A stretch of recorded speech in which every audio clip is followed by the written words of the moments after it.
Yo, yo, yo, yo! Welcome to another episode of the JoeZONE podcast. Today I have with me a super special comedian. A brother that we said we were going to get on a while back, but never actually happened. Ladies and gentlemen, please welcome Kurt LANGEVELD. As does it? How's it going? Nah, it's going like, how are you doing, my man? I'm alright. I've been recording, we recorded a podcast on Tuesday, and now we're back in the studio today. We've been meaning to do this for a while, but Yeah, we spoke about it for a while. I think I was running Mashtown and we had a conversation back then, and that place is closed. Yeah. So you're still doing comedy? Yeah, I'm still doing stand-up, yeah. Obviously, I'm not doing it that much anymore. Yeah, for sure.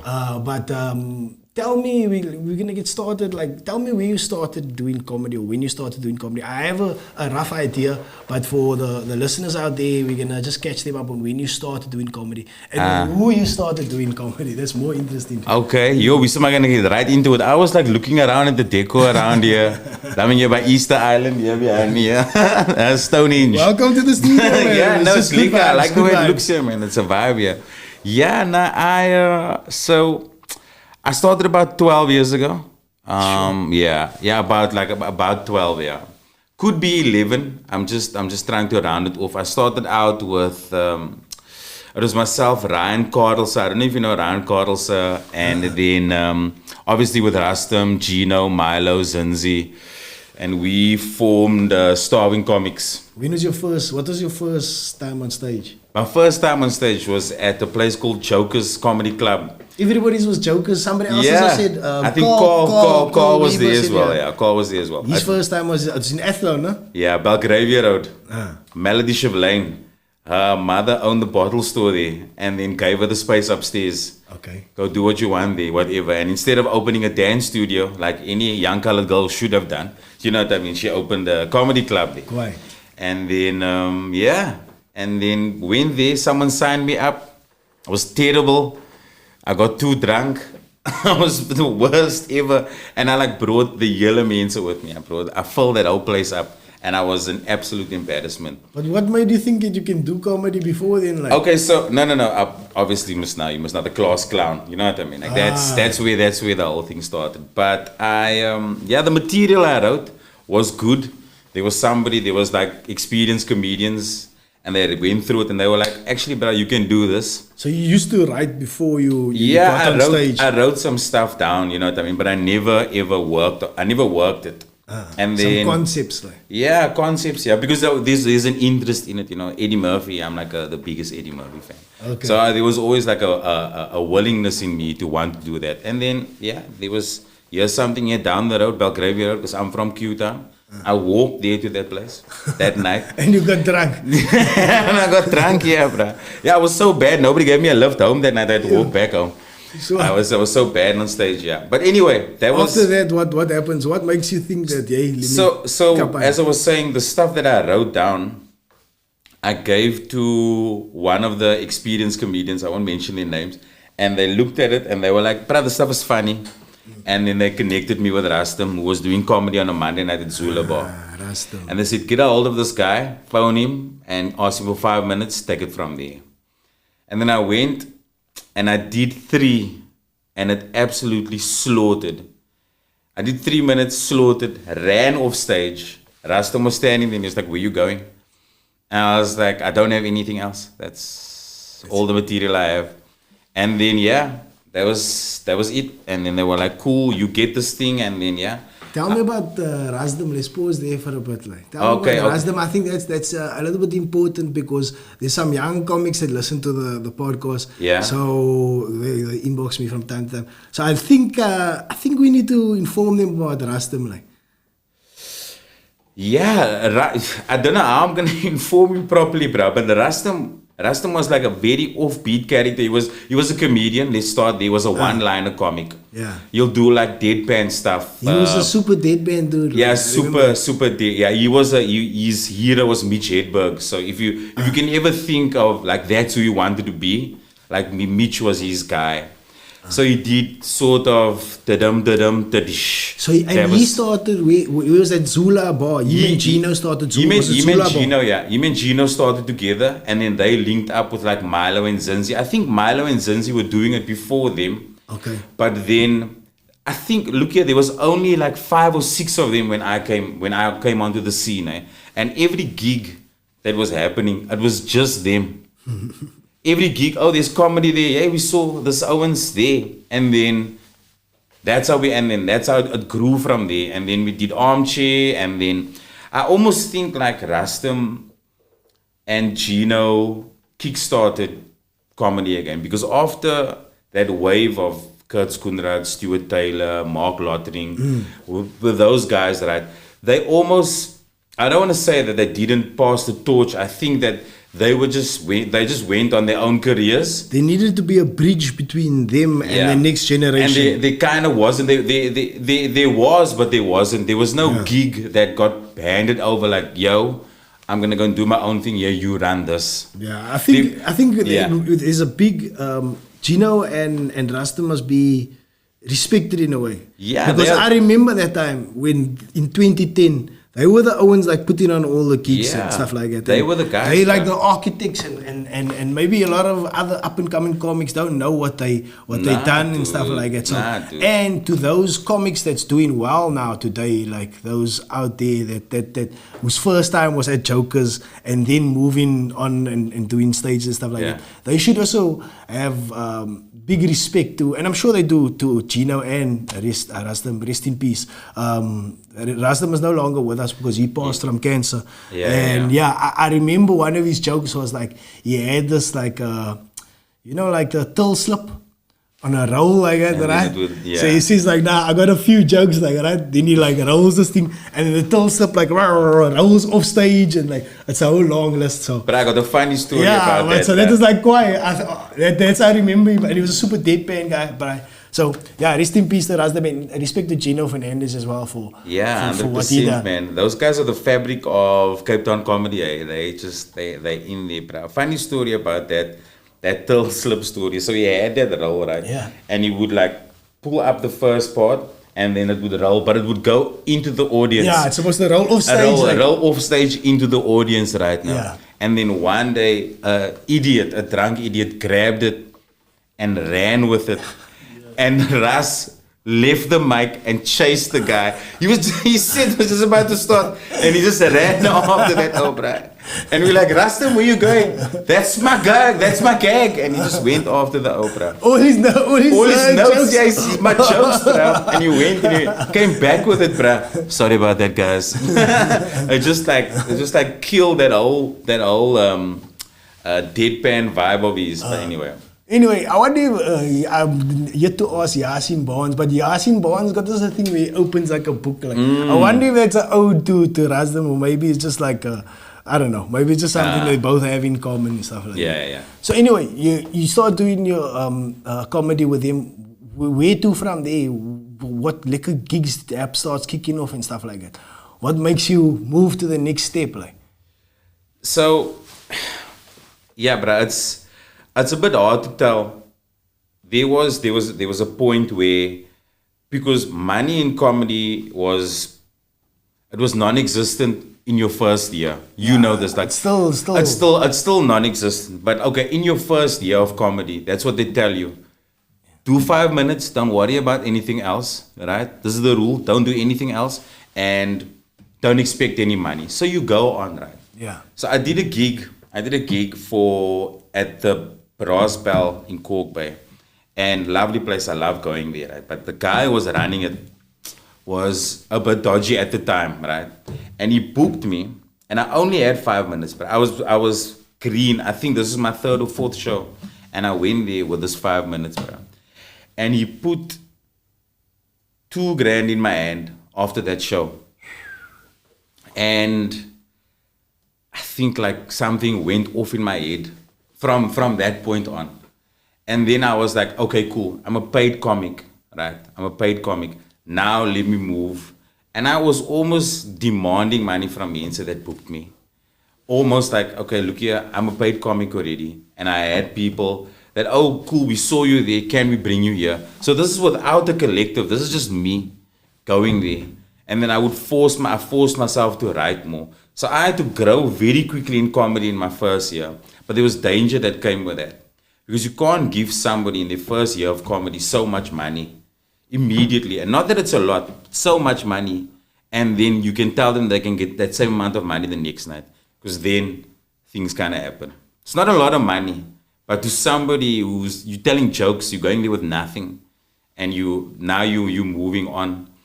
And it got a bit dangerous for me in a point. It's something I actually don't tell people. How do you mean dangerous? What's dangerous? Nah, because you drink.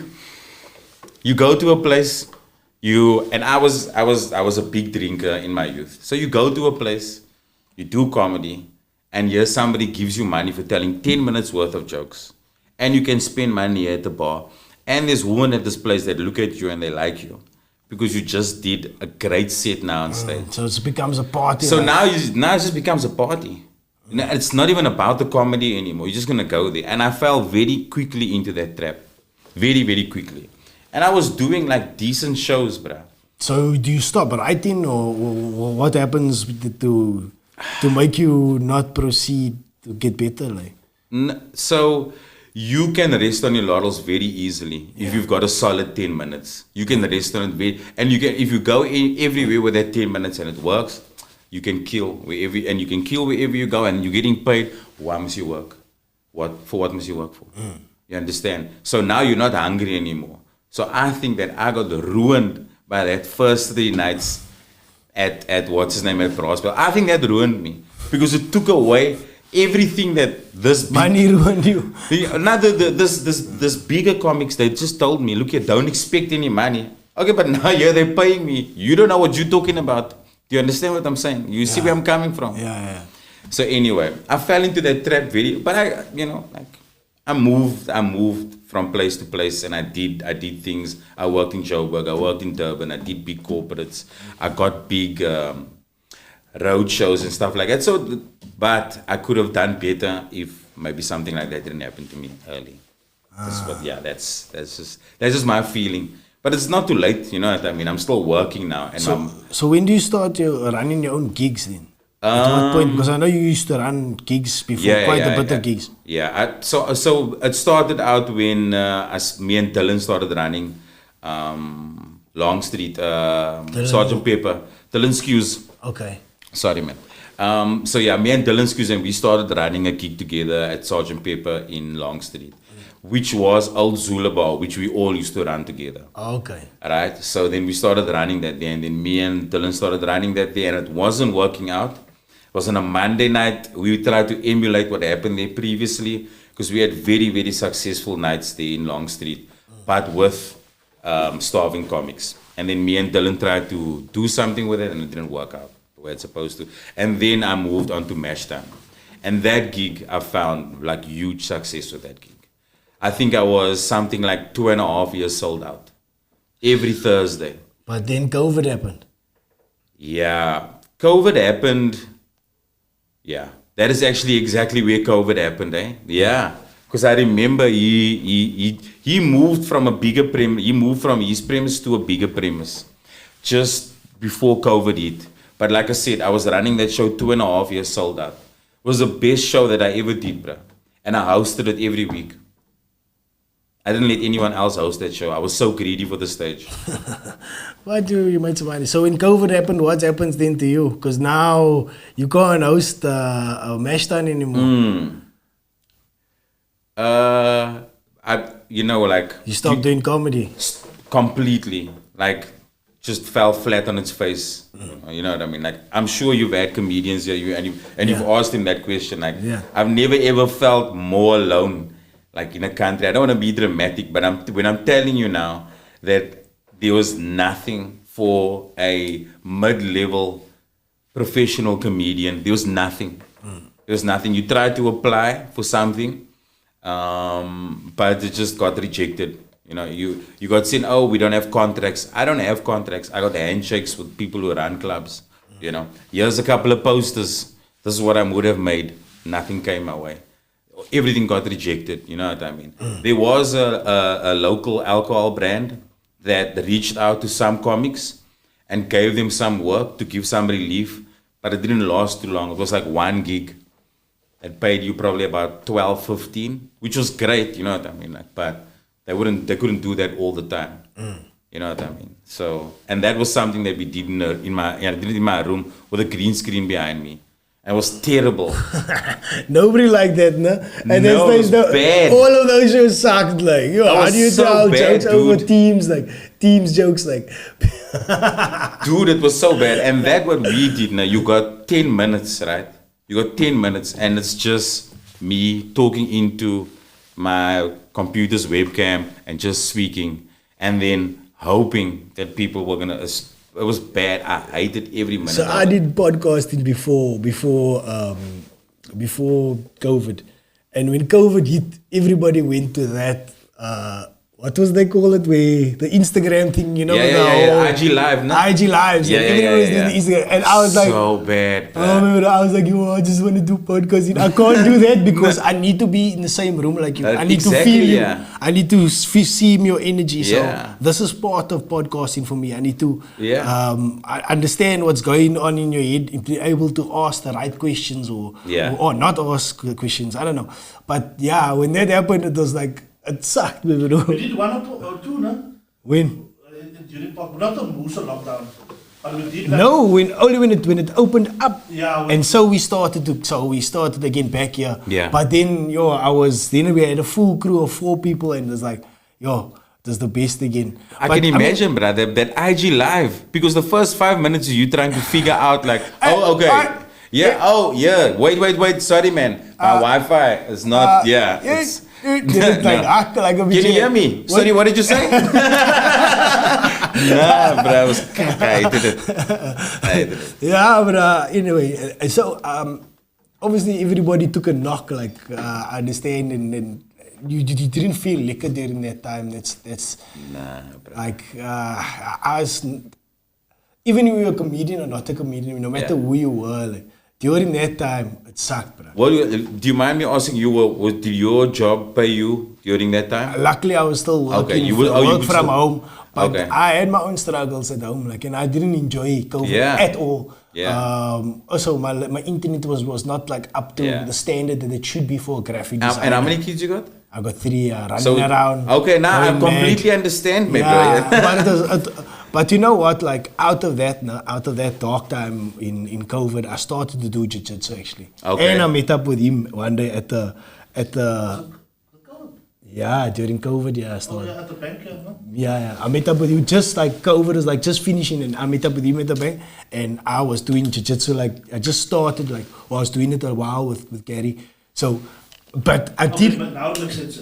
I forced myself to do all those things to come out of that COVID period. But anyway, yeah, that was not a liquor time. Did you start working after that, or what happened? Yeah, I did actually start working. I was still hard locked down. I was still locked down when they were letting essential workers out. And I've got a good friend of mine. He's in construction, and he was like, "Look, I got something for you here. Yeah. Something I've never ever done before in my life. But I needed an income, dude. Like I couldn't wait anymore. And I was living with my girlfriend at the time, and like we were taking strain because she still had her job. You know what I mean? But the humor of a woman in a financial situation only lasts for so long. Yeah. You know what I mean? It takes a restraint on the relationship. Their patience it does run out. They can tell you that they got you, but I promise you they don't. Do you know what I mean? It can strain any relationship. Yeah. I mean, even like my wife was like getting like a third of a salary. Yeah. But it just caused it is what it is. That time just caused that. Like, so you went to go work. Yeah. So I went to go work. Yeah, I worked in construction. I worked as a community liaisons officer. So the person that speaks between the community and the construction site. So you don't really work. I didn't really work for the construction company. I worked for the client. Yeah. But was based with those people. So I just. What's that like, bro? From being a comedian, earning money, being a comedian. Sorry, dude, I have to take you there. No, dude. This I have to do it, bro. I have to ask the me back questions. now, dude. Sorry. Yeah, dude, this was crazy. Putting on that neon vest, bro, it's a big deal, man, bro. That reflective vest, bro, it was crazy. Isn't it crazy going from, I have to ask the question, like, going from being a comedian, telling jokes, getting paid X amount, to now having to work like a day job, basically.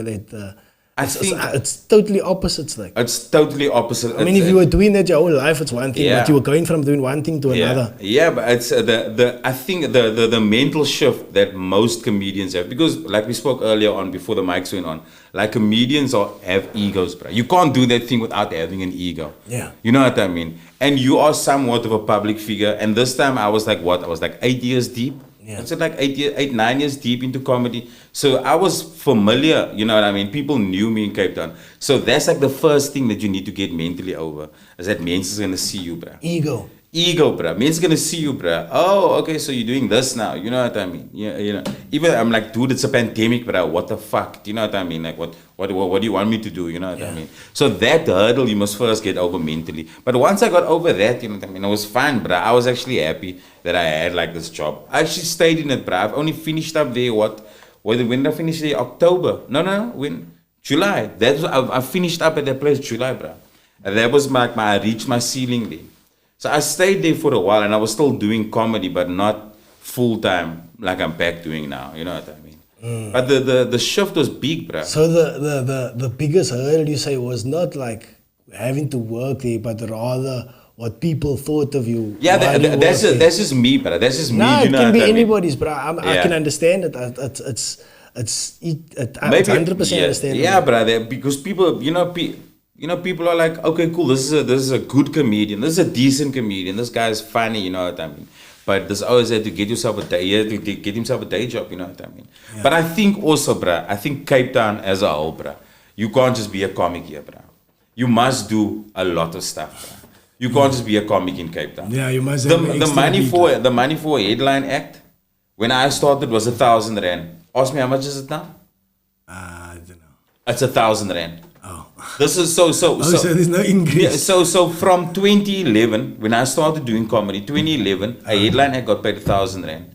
A headline act in a club gig gets paid 1,000 rand. So for 11 years, the money has not changed. So what? So you understand what I'm saying? Can make you a bitchy. And what does a TikToker earn? What does a TikToker earn? What does a TikToker earn nowadays? A good TikToker. Yo, bruh. But what? I don't even subscribe to that platform. Do you? I do. You do? Okay. Yeah. I do, yeah. There's a necessity for me to do, yeah. I can because understand I do this, that, bruh. But I don't like the platform for. I don't know, man. It's difficult because not all. Joe Rogan told you not to like it. No, not because Joe Rogan told me not to like it. Because I'm thinking about it because the content on the platform can sometimes be toxic, but content on any platform can be toxic. Like people say Twitter is toxic or X is toxic. I don't know. X is toxic, dude. Like it's a really toxic, bro. That is probably the most toxic platform of all. I also think nah, so. Fully, but, I mean, dude. But there's other people using it for good things, for positivity, like so. Yeah. And TikTok as well. So I go back and forth on it. And you know what? I just started TikTok, and I think I'm investing more and more time in it because I'm sort of getting more notoriety because of the podcast, obviously, as well, because I'm having good conversations. And now it's getting out there, and it's a good way to get out good conversation. So who am I to judge the platform for content? I used to judge TikTok too much. Yeah. Okay. I used to also. Yeah, but now I realize you get political TikTok and you get like fucking. Can you create like what you see? Can you curate for yourself what you want to see, or do they just chuck anything at you? No. You can actually. You can create it. You can some create people it. reminded me that you can reset the algorithm. Okay. So if you used to just see sad shit, so one day you just look at sad shit and they throw sad shit and you watch it for long, then they will give you that. But you've done now. You seriously now this thing is just giving me the same cut over. Just reset it. But finding the community, don't fucking platform. And I can see now why they try to ban it actually in the States. Because the algorithm is superior to any other social media. You know what I'm saying? Yeah, look, I don't know. I don't knock the platform, as you say. But there's some stuff on there that's like heavy cringe, bro. Is it? Someone went, yeah, man, let's be honest, there's some cringe stuff on there, The man. brother tears out the Oh, that other bra. And he's becoming very popular. Don't mention his name. A local person. A local person, yeah. Okay. He tore out pages of the Quran. Do you know the famous influencers? The girl has a brother that's Muslim. Oh, okay. Say no more. Yeah. And the brother, we don't mention his name. We don't give him nothing. No, it's not that. Don't give him an inch. Just in case it's a mental health issue, man. Okay. You don't want to dox the bra and then you add. He's vulgar. Yeah. For that reason, I don't. You can come. He's vulgar. I don't like him. He's an idiot. But this isn't the first time. That's not the first time that I believe that there's something in that he did previously as well, right? Yeah, that guy. He's got his moments. Okay. And now, he talked about about this podcast or so, no? He talked about the podcast once about Liam. Liam was on this podcast and Liam spoke about him. So he made a TikTok. Oh, is this? Who Bento? Yeah.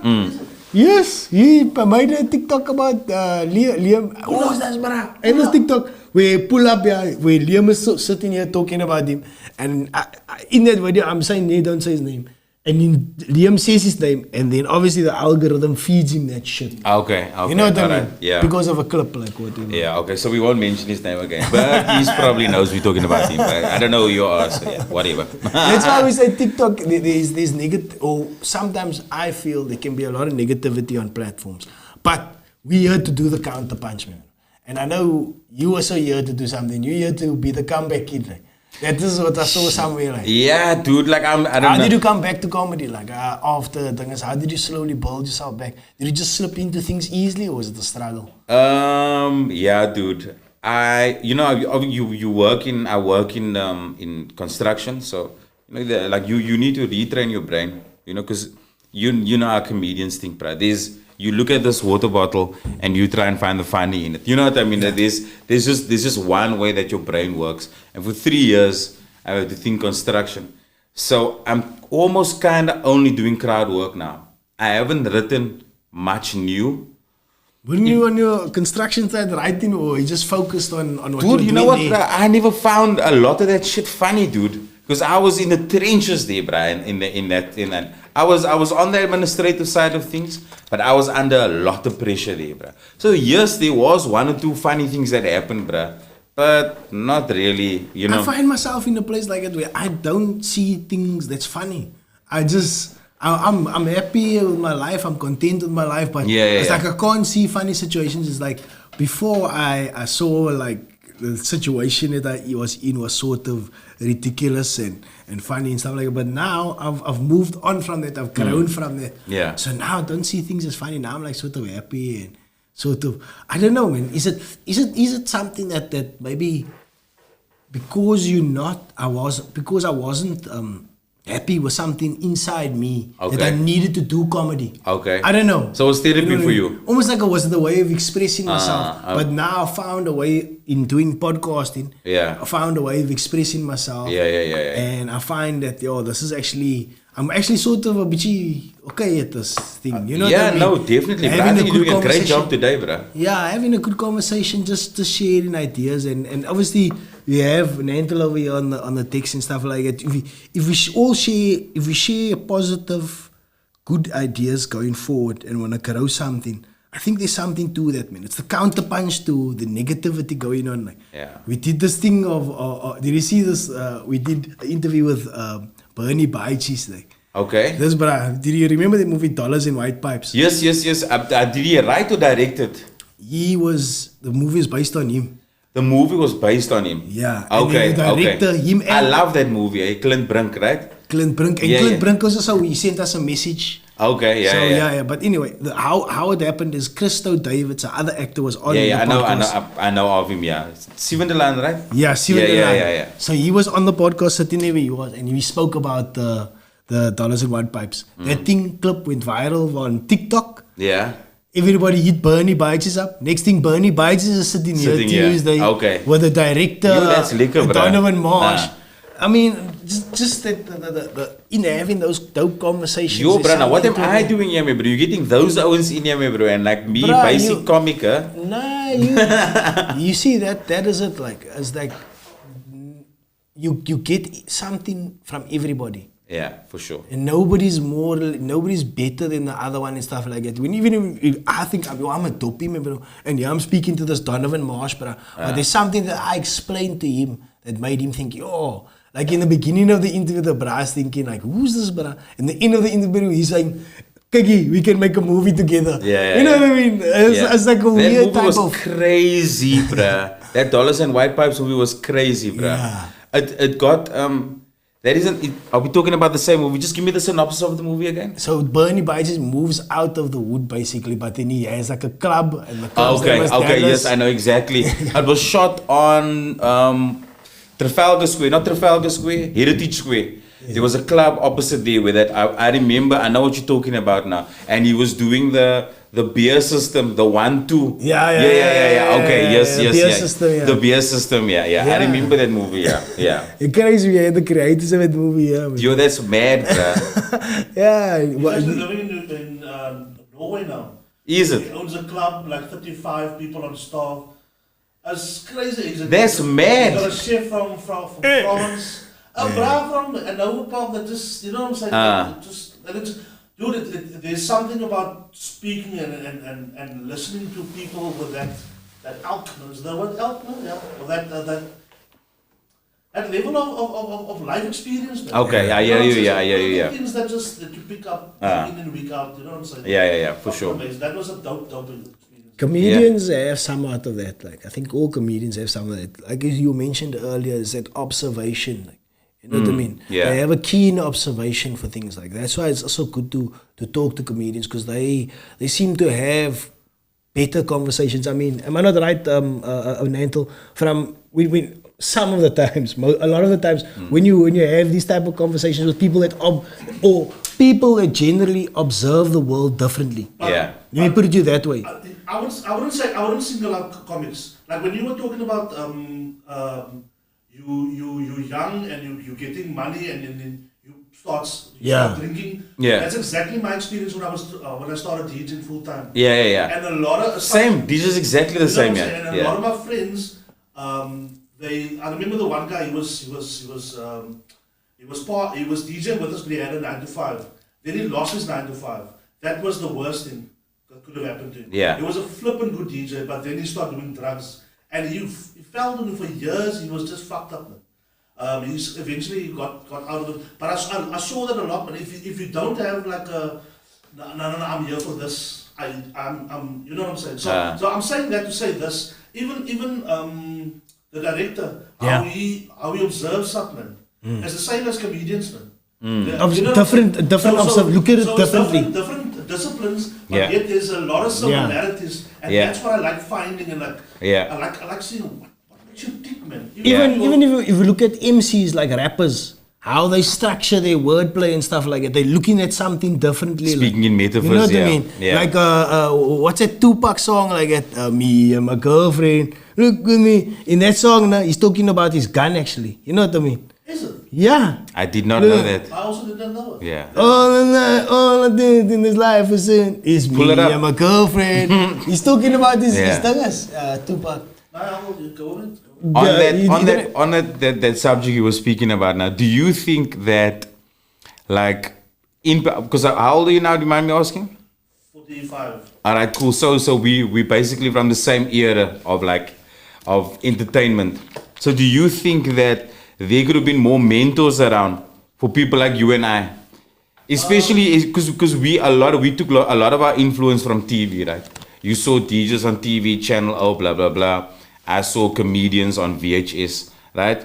So you take a lot of influence from that, and you just like, okay, you find out where you can go for these things, and you go and you perform.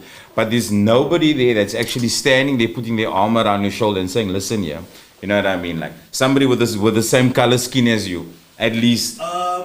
I would say there is, like for me, it was D. I could see D from a distance. I could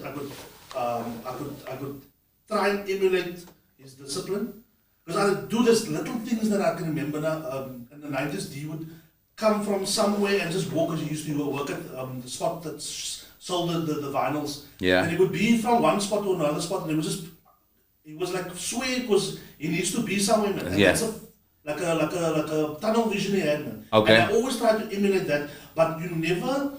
the thing is, and I assume this happens to any discipline really, where you will see an interview of the person, but the person will only give you, when it's on radio, he will only give you a clip of what DJing is, and he can't give you the full because we didn't have podcasts then. You know. Yeah, for sure. So I think they are.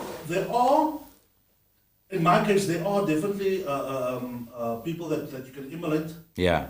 D would be one. Natana was another one that I tried to emulate with because he was the station manager of Good Hope and he got himself in where he overlooks 27 different podcasts, radio stations. So there's another one that from afar I can see, whatever. But the pitfalls, they probably can't give you the pitfalls because they don't have a platform yet to give the platform. Of course, yeah. Okay. So I think I definitely think there is a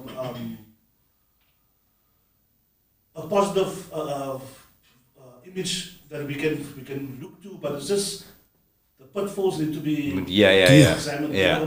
Yeah, for Do sure. you feel there's pitfalls in comedy in that sense? Ooh, 100%. 100%. I fell in those pits, bruh. You know what I mean? I definitely did, bruh. But I do.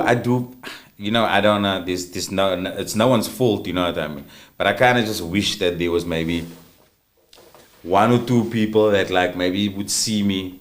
You know, maybe somewhere out there. It's not their responsibility. You know what I mean? But there's nobody handing the baton. There's no one saying to you, look here, just watch out for this, and watch out there. You know what I mean? Because that's what if you're not careful, you're gonna fall there. You know what I mean? And I promise you, nobody warned me about anything, and I would have liked that. I was a bit of an idiot also. Do you know what I mean? I should have been smarter about it. But I kind of just wish there was somebody looking out for me back then. But it's whatever. You know. No, I think it's something we must speak about, man, and it's something about in the industry that it's a type of toxic behavior that if you don't point it out, it's gonna stay like that forever. And I must be the bad guy now, but maybe I must be that bad guy. Okay. Because nobody owes me nothing, but Cape Town comedy scene can sometimes be super toxic. Yeah. You know what I mean? And it doesn't have to be that way. There can be more people looking out for each other and doing things for each other so that they can all benefit, but they don't. You know what I mean? Yeah. It comes from greed and being self-centered. Yeah, no, you're 100% correct. Okay, you're 100% correct. You want to talk about this? Okay, we can. I would never meant to talk about this. No, that's fine. It seems like I don't owe the industry nothing, and it's almost like we're hopping around a topic, but it's like we need to talk about it, maybe. Look here, dude. At the end of the day, bruh, there's no duo acts in Cape Town. The only person that doesn't go alone on that stage is Conrad Koch. He's got Chester missing. Everybody else is alone up there, bro, with a microphone. So I think the danger, Cape Town in itself without comedy is cliquey, right? It's cliquey, and what happens here is that you form a clique in Cape Town comedy. You form a clique, it's done. You get a couple of people that are like-minded, or maybe from the same age group, or you do the same, or you all smoke weed, or you all do this, or you all do that, and you form a little thing. You know what I mean? And you got. It feels like you're in the time of your life. You've met these people. You've met your tribe. But actually, you know what I mean? There's a danger in that. And you guys ride together. You start sounding like each other. You start if one person dislikes Kurt Langeveld, that whole crew might dislike Kurt Langeveld. Also, you know what I mean? And that's what it is, but that's how it is here in Cape Town. Bro. That's 100% how it is. Yeah. When in actual fact, if you look really closely, it's those comics that don't have cliques are the ones that are the furthest. Do you understand what I'm saying? Those are the ones that are maybe a step further than everybody else. I think this new generation are doing things a bit different though. There's new up and coming, but there's fresh Owens, like the Foof Owens. Yeah. The Foof Manna, they're doing things differently. Nah, they are. And Gosa, they're doing things differently. Because they share ideas, they share things and stuff like that. Even this calendar, they come on here and stuff like that. They respectful of the stuff. There's more into it. I know, I can name names. Yeah. I can Let's name get fun, names. man. Name names, man. Let's make it fun. Maybe they're still going to come on the podcast. You never know. Okay, cool. You can tell me afterwards. But you know what? One of the first biggest names that ever came on this podcast was Alfred Adrian. And I owe him so much. Such a great guy, man. Yo, man, bro. That bro, I don't know, he's just cut from a different cloth. But he's also, he will help out a lot. But he's also wary of things things in people. Yeah. But I just see he's got good friends around him. He's friends with Emo. He's got and he even told me a story of how Aiden Thomas helped him out and get certain things. And he says at the top there, when you come to a certain level, they are helping each other, man, bro, handing things out. Emo's giving this, bro. This bro's giving that, bro. Popping things over. You do this now. No, you do this one. It's better for you. So it's more suitable for your brand. So if there is more of those type of, that type of thing, I think it can grow a lot, man. So there's this great potential for growth. But like you say, and I think like you say, you suffered from the lack of that in your generation. Yeah. No, 100%. When you could have been putting in the good work, there was just a little bit of a disconnect and stuff like that. Yeah. So things are gonna change, and maybe it's also you coming on this podcast talking about this and changing it up for the next generation when you give the next. And I know already you gave me a spot when you maybe didn't have to give me a spot. Yeah, no, so for I already sure. know your style. You didn't have to do that. So I knew the type of person that you are, and you're not in the bad list on the phone. I'm not in the naughty list. Only joking. Yeah. There's no such thing as bad list and stuff like it, or good list and stuff. But I think we're all trying to make something better. Yeah. Are you still running gigs? I'm going to be running a very big gig soon. I'm actually under a real NDA there. With that. Is it? Yeah. I will say it's in the waterfront. Wow. My first show is the end of November that I run, that I produce and host. But it's going to probably be, the venue is going to be the biggest in Cape Town. Come when it opens. And the show is going to be one of the best shows around. The GM of the place where I'm running, he's wanted me to connect with Matt Rife. You know Matt Rife? Yeah. I'm in touch with his agent currently now. I will be bringing him here in January. So we're not fucking around over there. Yeah. So I'm gonna be running a high-end gig. So nice, I'm looking forward to that. Yeah, I'm looking forward. Comeback kid. Huh? Yeah, I'd like to be performing much more than I am currently. But the work is coming in, and maybe I should just get onto TikTok a bit more.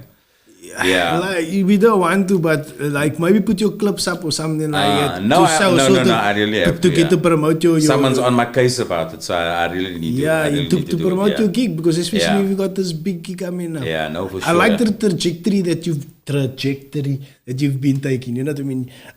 And that's the best story. That's why we get people here on, is to tell that hero's journey. You know what I mean? No, for You sure. must go through the ebbs and flows. You can't just go something you must go through losing it and having to go work somewhere else and then coming back and saying, hey, I'm gonna open. But the one thing that I found out in this thing, bruh, in that trajectory, bruh, you are your own worst enemy every day of the week, bruh. In the thing, bruh, you are always. There's no one that's gonna stop you. There's no one that's going to stop you. You can be in comedy, dude. Nobody is telling anybody that they can't get on stage because of their gender, because of what, because of their color. No one's saying, nah, we don't accept girls here. Nobody's doing that. So the only person who can stop you is you. I firmly believe that, dude. Do you feel that you stop yourself? Yeah, 100%. There's no one else I can blame.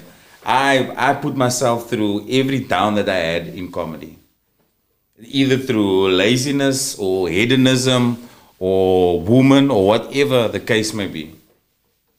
I put myself there. I can't blame anybody else. Yes, I did say earlier on I could have loved some more guidance, but that is not their responsibility. You know, so. Yeah, so their responsibility, that extreme ownership. Yeah. You know what I mean? Taking responsibility No, you for have yourself. to, dude. And I think, that's also lacking from a lot of people in the next generation, taking ownership or responsibility, and like that feeling sort of, you get a sense of like people feel like entitled and stuff like that. When actually you shouldn't feel entitled to anything. Like you must work for what you got, bruh. Yeah, 100%, bruh. 100%. This is very therapeutic, bruh. I think. Therapeutic? Yeah, this is very therapeutic, bruh. Do I do like, that? I think I'm like answering my own questions here as well. Do I do that? You know what? Somebody else also said that too. What's the other brother's name? Rawan also said that. What are you trying to be? A therapist or something like that to be? Bruh. I'm not trying to be Dr. Ryan, bruh. Nah, I'm not You trying remember Dr. Phil was never a doctor, bruh. You know what I mean? I'm not trying to be a therapist. I think we all suffer from the same thing, man. It's just in different ways, like of going up and down, and like even like, and when you speak to different people, you hear it's the same thing. Even Bernie Pachis, when I spoke to him, like he also talks about the same thing, going up and down. It's just like on a more elaborate, like gangster-driven and mad scale. You know what I mean? He's also lived like a sort of chaotic. Sort of life, and you've lived it. I've also lived a sort of chaotic past type, and then you come out of that. You mature from it. You learn from it. You gain experience, and we here to maybe guide young people. I don't know. Maybe young people's listening. Maybe they're not. We have to maybe just tell them, or maybe I'm leaving this message for my kids. So to tell them, listen, you can go through your ups and downs, but you must keep working on your goals to get better, like and move forward. For sure, dude. Yeah, you have to. You heard about this Tupac case, like, huh? Okay, before we do the Tupac case, what else you got for me? I think you are right when it comes to Tupac writing about the gun. Yeah. Because there's a lot of hits that came up with that. So his gun, me and my girlfriend, hit for me. What kind of gun was it? Or was it just like a proverbial gun? I don't know. It's just a gun, me and my girlfriend. But anyway, what I mean. Fun fact is, Nas wrote a song called "I Gave You Power," where he's definitely talking about a gun. Is it? So maybe what Tupac did, and he picked it up, and you know what I'm saying. Yeah. But I mean, a lot of, it's just a fun take on an artist. So what's going on with Tupac? Did you check Tupac, this brass getting arrested, Dwayne Davids. Did you check it out? Is his name Dwayne Davids? The brother's got arrested, Dwayne Davids. So, but what's his street name? Chief Keef or something Chief like Keef, so hold on. Keef. Dwayne Davids. Keef what? Keefy D. So Dwayne Davids. But just like I thought you were talking about like some brother here in Grassy Park now. Dwayne Davids. Dwayne Davids killed Tupac. Let's call him Dwayne. I don't want to do this Keefy D thing here. Yes. So now the trial is going down. And I think they might just like identify that it's him. They need to get to some people to identify that it's him. I'm surprised that the general public, or the cops at least, know about it finally. Yeah. Because 27 years, bro. So this guy has been going on podcast and saying now Orlando Brown killed him. Yeah. So Orlando Brown is the brother that he scoped in his chops after the Tyson fight, right? Yeah, but his uncle is Keefy D. Yes, but Keefy didn't pull the gun, pull the trigger. Orlando Brown pulled the trigger, but he was with him. Okay. So there was somehow. But Orlando Brown is dead, no? Yeah, he was killed there, but he was a hero actually, no? So everybody in the hood, when he came back to the hood, he said, "I killed Tupac." He bragged about it, so everybody knew. But it's like they've got this. That's the way they if you snitch, stitches out. Stitches. Yeah. Stitches, whatever the case may be.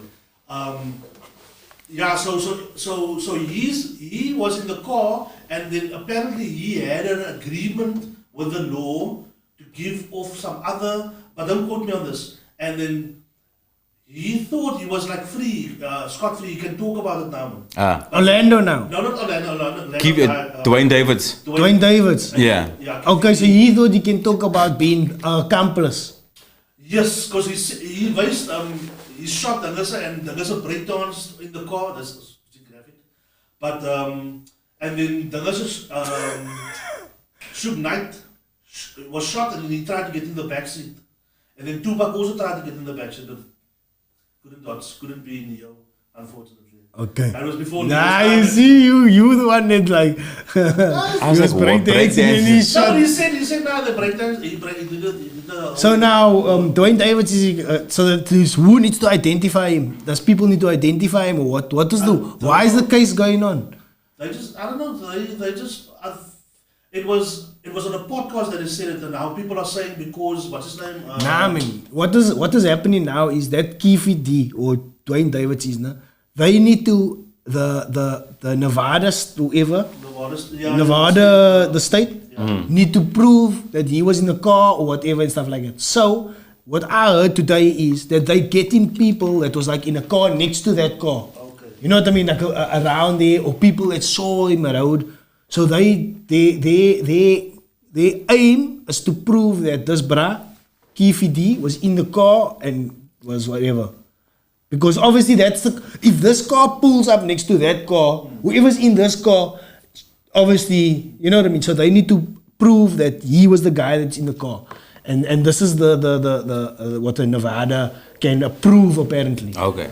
I still think it was Puff Daddy though. I still think it was Puffy, bro. I still think it was Puffy. They still got I still think it's Puffy, dude. I think Puffy took out Biggie. I think he's behind that, bro. I think he's behind Tupac. Honestly, bro. Remember what if he's really the bra? No, he's bodyguard. They're saying the same thing. Eh? Yeah, I think it's Puffy, dude. Because look how Puffy. If you look at anybody who benefit from that two legends dying, it was Puff Daddy, bro. But I mean, they caught him. They caught Tupac and Suge Knight kicking Orlando Bloom on the floor. Not Bloom, Brown. Brown, sorry. Orlando Bloom.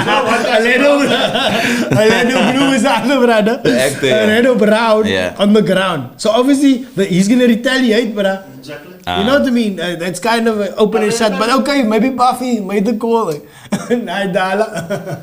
I still think, bro.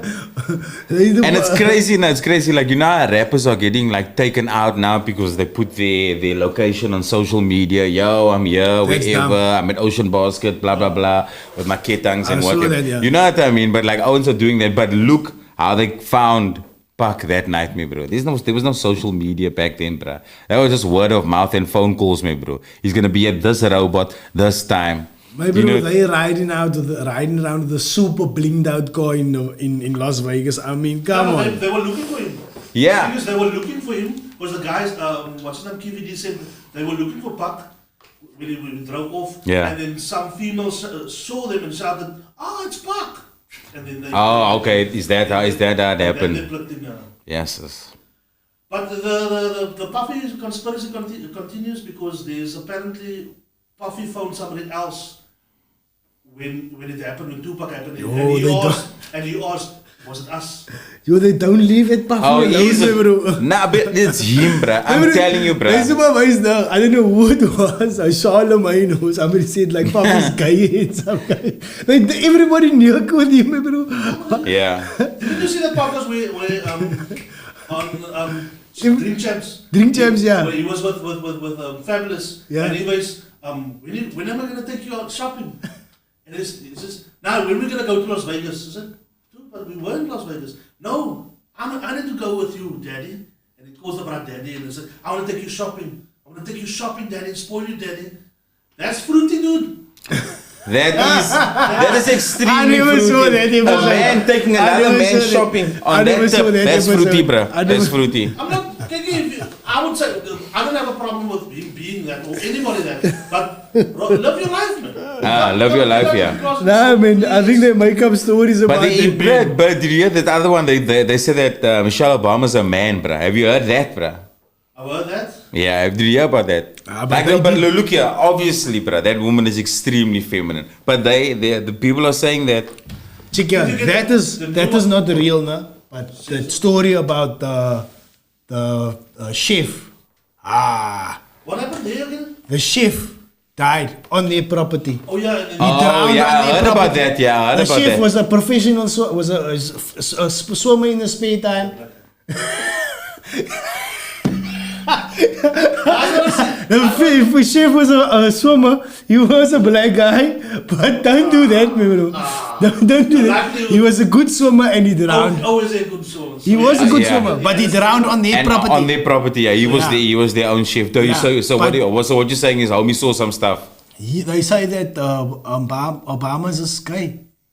Yeah, there's a brother that said, nah, he smoked crack. Yeah, I saw that guy. Obama's What's that? What's that Fox? That ex-Fox news presenter? What's his name? The black chickie. No, That one. no, There's man. nothing wrong with Obama's guy. What's that guy's name? And is it not Bill O'Reilly? The other one, Tucker Carlson. Yes. Tucker Carlson. Yeah, he had like a guy on his show. Yeah, I saw Yeah. A homeless brother. Homeless brother that said like he had the relations with Obama. with Barack Obama. So they said that the chef that died knew about, and he was also gonna unpack.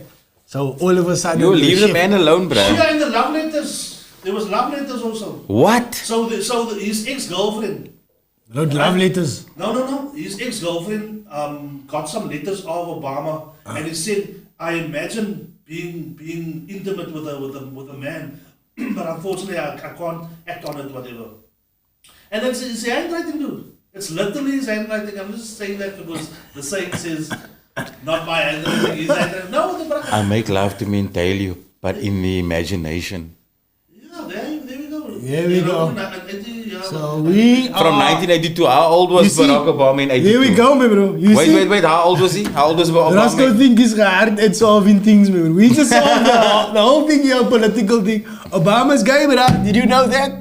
And that's facts. But okay, hold on, guys. 1982, how old was Obama in 82? He was a young man. but- Right? Okay, How cool. old, okay. So here's my thing. Here's my Are you thing. gonna ask us? Hold on, hold on. Here's my thing right now. Was there never a time in your life when you thought about it? wait. If you say that you've never ever thought about like being intimate, because that's most how you know that you're not gay, right? You Muslim and you're like, okay, Do cool. you I get the wonder. auto or not? Like, Nah, you see now, this is how I know that I'm not, because I thought about it, right? I was like probably between 14 and 16, where I was like walking around. but Like, you know this is recorded, right? Yeah, no, that's If you want to fine. become I'm a okay, man, president bro. in the future, I won't, bro. You know, you take a picture of Rich Forrester, you see if you're getting a hotel here, you're like, nah, I'm good, you know what I mean? nah, the only man that Right? I think is super rich. Masturbate to men and then see. Okay. Yeah, you I do. didn't enjoy it. No. Okay, I didn't go that far. I just wanted to see if there was some sort of reaction. Basically, 99.99999% of men I would say no to. Only Brad Pitt. Really? That Brad look rich, man. He's so old, man, bro. Let's go Bradley Cooper. He's nice and young. You know what I mean? Nah, Brad Pitt. That Brad's You rich. have to choose between That Brad's rich. Tom Selleck, no?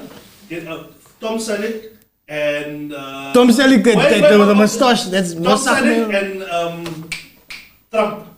You have to choose. I love me some Tom Selleck, man, with that Definitely. mustache. Definitely Yeah, not, 100%. definitely not Trump, man, bro. So I'll rather go with, I'll forfeit to Magnum PI. Magnum PI. And that red Ferrari. You guys are brave to admit this online. You're extremely brave. I brought my girlfriend with for a reason. Killing yourself was another option I forgot to tell you. Oh, okay, so it was Tom Selleck, Trump, or kill yourself. Yo, man. So yeah, man, we covered quite a bit here. What else I was gonna cover here? Yeah, we covered almost everything. Yeah, about the chickens. The chickens are dying apparently. Who killed the chickens? What? Is that why eggs are so expensive? Yeah, eggs are so expensive because they had to cull the chickens. Like, it's one last thing I jotted down over here. But the natural thing, did they die of? They die of an avian flu, so Okay, people can expect alright. the price of chickens to increase. So yeah, stock up on your chickens, freeze it, whatever. Chickens is gonna become expensive. Isn't it? Give you facts, jokes and facts. Isn't it already expensive? Isn't everything expensive? Everything is expensive. You turn around in the price of- spa, bro, and it's 500 rand gone. Yeah, You the know what I price mean? of living is expensive. True. It's crazy, dude. Like I don't want to go on about this, man, bro. But I wanted to buy like a half a pocket of potatoes, bro. Cost me like 69.99 for a half. Remember, you didn't have to feed other humans, bruh. Huh? And little other humans that eat like lots of food, like, you know what I mean? bruh. Okay, now I understand it, bruh. It's crazy, bruh. Yeah. How are you handling it, bruh? I'm not handling it. Yeah, Huh? I'm not handling it.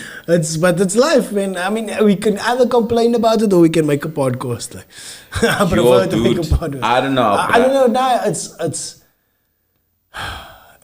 I think things are gonna get more expensive, and I think times are gonna get more tough for all South Africans.